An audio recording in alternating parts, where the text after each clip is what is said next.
અત્યારે અમે આની જે અમને રિપોર્ટ મળશે આ રિપોર્ટ આધારિત હું આગળની જે વસ્તુ છે એ જોઈશ.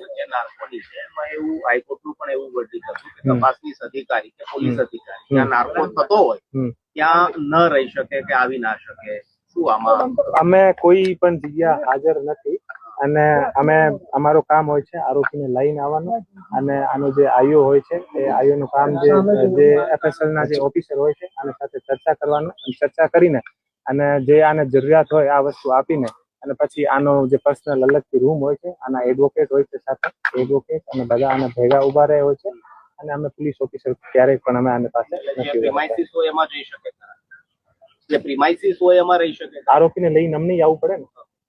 ખાસ આ કેસની તપાસ આપ સુપરવિઝન કરી રહ્યા છો તો શરૂઆતમાં જે સીસીટીવી સામે આવ્યા હતા એમાં પોલીસ તરફથી પણ સીસીટીવી જે ડિક્લેર કરવામાં આવ્યા ચોક્કસ એન્ટ્રીના જ સીસીટીવી હતા, એક્ઝિટના સીસીટીવી એવું નતા. એમાં તમને કઈ તપાસમાં ધ્યાન આવ્યું છે કે રાજકોટ પોલીસે પણ એમાં કઈ ગફલત કરી હોય એવું? એ જે તમામ જે આખો કેસ છે અમે અત્યારે હું આપને સામે કશું ના કહી શકું. હાઈકોર્ટમાં આની બધી વસ્તુ જે છે અમે રજૂ કરીશું. સર, આ રિપોર્ટ ક્યારે આવશે, ક્યારે કોર્ટમાં રજૂ? 15 તારીખના હાઈકોર્ટ. મહત્વના કયા કયા પુરાવા છે કે જે તપાસ આપણે એને ત્યારથી કલેક્ટ કરાય એ બધી વસ્તુ હાઈકોર્ટને મૂકવામાં આવશે. વિડીયોગ્રાફી પણ હાઈકોર્ટ પર સબમિટ થશે. હા, તમામ વસ્તુ જે હાઈકોર્ટ માંગશે તમામ વસ્તુ હાઈકોર્ટ. જે અમુક